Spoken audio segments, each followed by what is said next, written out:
What's going on, people? It's MUGZY, upcoming hip-hop artist from Sydney, Australia, of the land down under.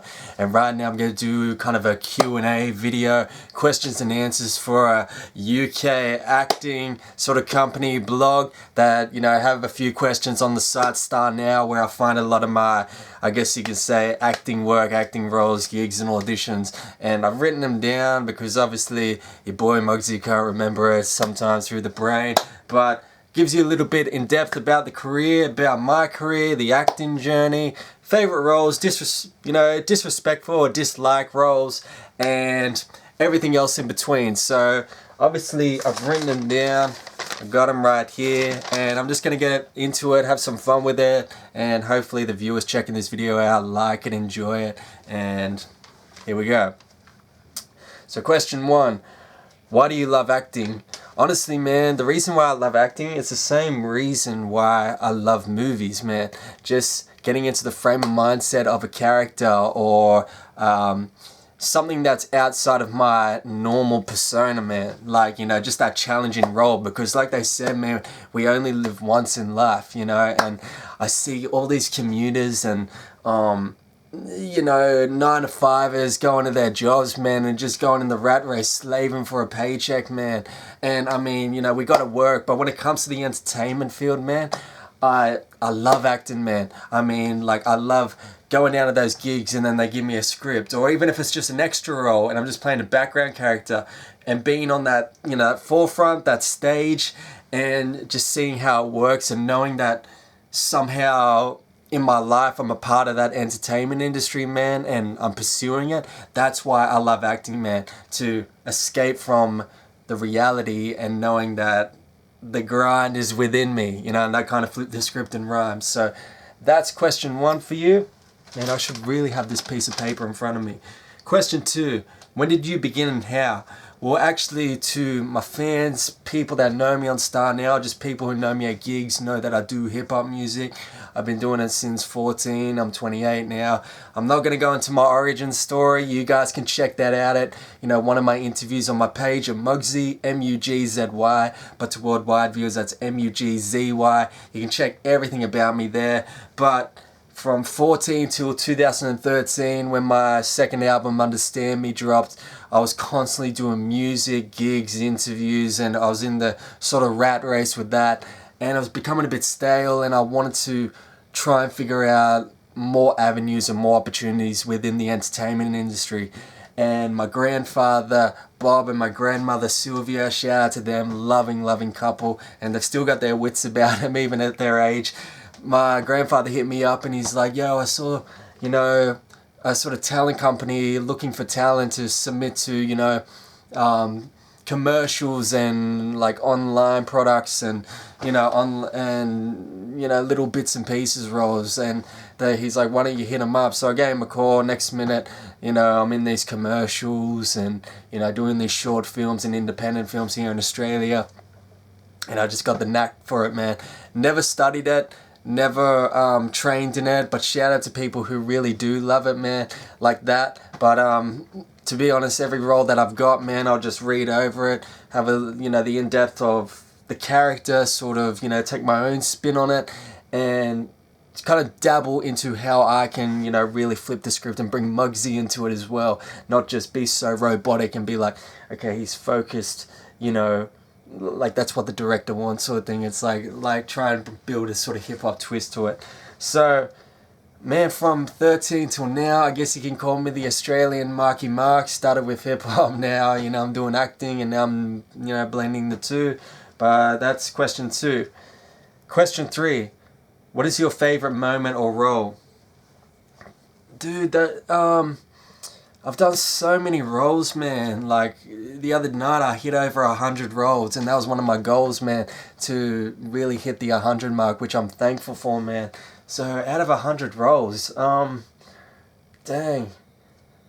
I don't know, man. See, it doesn't really matter to me on the role, or even if it's a background extra. It's more the experience I have on the day or the night and the people I get to meet. So I guess the one that really stands out is one, I travelled back to my hometown where I was brought up in, and it was kind of like a house party gig, and I was basically just an extra dancing it. And I'm not going to put her on blast because I might embarrass her, but you know, we were dancing together and stuff, and she was just like fine ass girl, you know. But yeah, she was really sweet, and you know, we kept in touch and stuff. I'm doing this whole notebook romantic thing, but I guess that was one of my funniest and favorite roles, man, just to like meet such a beautiful person like she is, man. And yeah, it's like one of those memories that you kind of remember. And it's funny because I always joke to her like how the professional actors, when they work with someone for years, like, you know, how do they not fall in love with them? Well, sometimes they do actually fall in love and then divorce, and we know all that sort of jazz. But this one night I was like the birds were chirping, and you know, the sparks in the eyes kind of thing. So yeah, it was kind of like a house party extra. That's the main one that comes to mind. Your worst experience. Question 4, your worst experience. This one's an easy one for me. Back in 2017, I would say, I was a lead role in a film called Romeo Must Die, and I had to play an abusive boyfriend. So my sort of wife girlfriend wanted to take the kids away from me, and I was one of those ones where it's like I was in control of her, like I was sort of brutalizing her in a sense. And the role I had to do was, you know, they had the actress in the makeup chair with the busted lip and a black eye and stuff, you know, really sweet girl. And I love women, man. I don't condone this kind of stuff on nobody, but I'll go into it.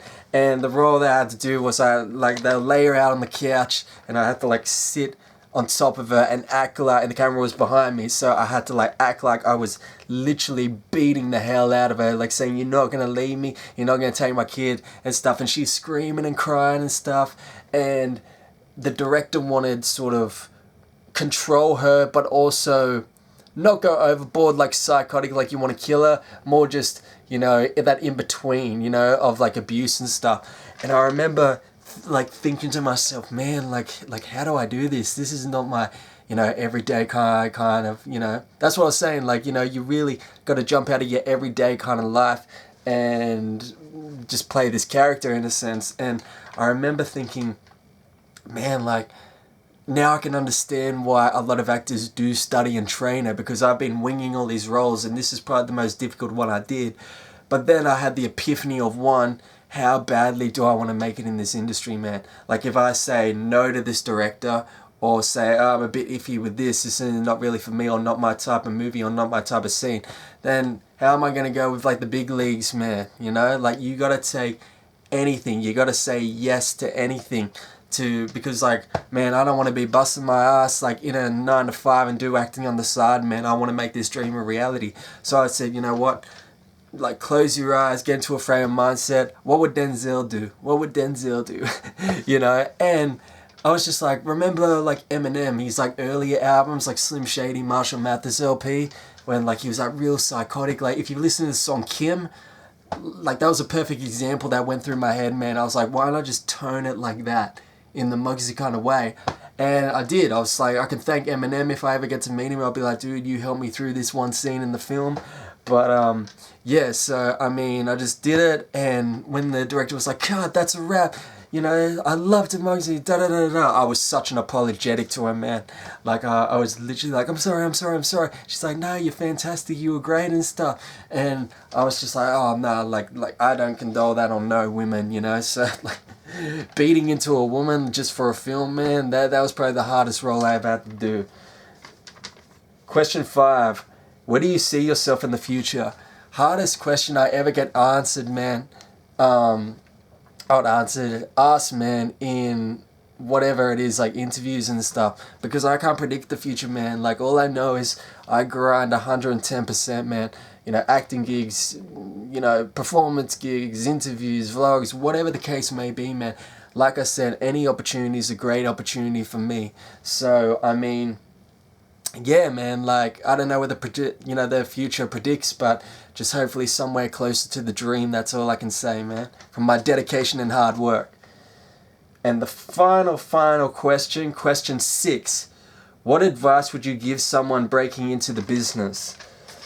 Well, it It really depends, man. Like, you're talking about two separate businesses, you know, music and acting. But on the case of acting, man, um, I just say, man, like, really know the industry you're getting into, man. Like, because it deals with a lot of mental strain, you know, depression, like a lot of pain and inner thoughts, man, because it's not like a 9 to 5, man, where you can like hand in your resume. It's like, hey, start on Monday. It's like a lot of no's, a lot of slammed doors, a lot of, okay, thanks for coming in, you know, auditions. And like to have that sort of, I guess you can say, pushback and rejection and stuff. Oh, you don't look like this, or, you know, like this. I guess we are a little crazy in a sense by getting into this field of acting, you know, because to like the average Joe who probably doesn't have that mental strain to get into it, they would be destroyed, man, crushed. So I mean, like, to get into this industry, kind of think the realistic factor of what you're getting into. Like, that's how I look at it, in my personal opinion. Like, I grind, I hustle, I really, really strive to make this a living. But at the same time, I know there's tens and thousands of others, you know, wanting it. So I sort of have the realistic factor behind me of like, just give it your all, but just know that it's all chance. It's like a lottery ticket. It's all chance at the end of the day. And that's the advice I can have. Don't walk in saying you get your first role and it's like, I'm going to be a star. I'm going to be on the red carpet. I'm going to be winning Oscars, because like instant downfall and stupidity mindset thinking like that. Walk in, think, you know, I'm going to hustle and grind and I love this, but at the end of the day, the next person that wants it, the next person that wants it, and the next person that wants it, we're all fighting for that lottery ticket. Just have the realistic mindset. And that's how I'm going to end it off, you know. So hopefully that gives a bit of in-depth of the career and the acting world. But check out my fan page at MUGZY, MUGZY, but to worldwide viewers, that's MUGZY, ZY, whatever. And keep supporting the movement and actors and upcoming actors, musicians, and anyone who wants to get in the entertainment industry. 5 elements, hip-hop knowledge. Knowledge is key. Peace!